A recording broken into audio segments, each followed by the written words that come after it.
Content creator ka ba na nagsasawa ng gawin ang current niche mo?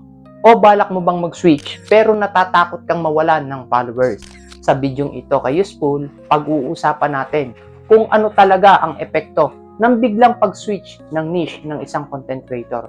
Good or bad man yan. Ano nga ba ang niche? Una sa lahat, ang niche ay yung specific topic kung saan ka kilala. Halimbawa, fitness, beauty, gaming, finance, o lifestyle.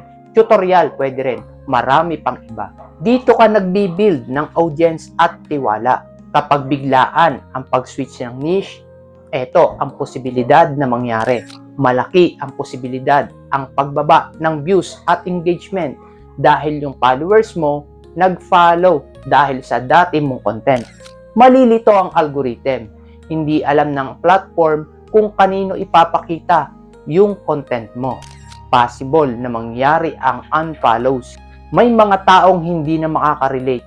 So, aalis sila. And that's normal. Identity confusion. Yung audience mo, mapapatanong, ano ba talaga ang content niya? Pero kung may negatibong epekto, mayroon din namang positibong resulta. Hindi lahat masama. May magandang side. Mas aligned ka sa passion mo. Mas ganado ka gumawa ng content. Loyal na audience pa rin naman ang manonood sa'yo. Kahit mas konti sa simula, mas posibilidad na mag-engage pa rin sila. Long-term growth pa rin. Kung mas in-demand o profitable ang new niche mo, mas okay sa future. Paano mag-switch ng niche ng tama? Kung balak mo mag-switch, eto ang useful tips kayo. Huwag biglaan. Gawin mo ang soft transition para hindi mo maramdaman ang biglang bagsak ng views at performance ng account mo. Explain mo sa audience kung bakit gusto mo mag-switch.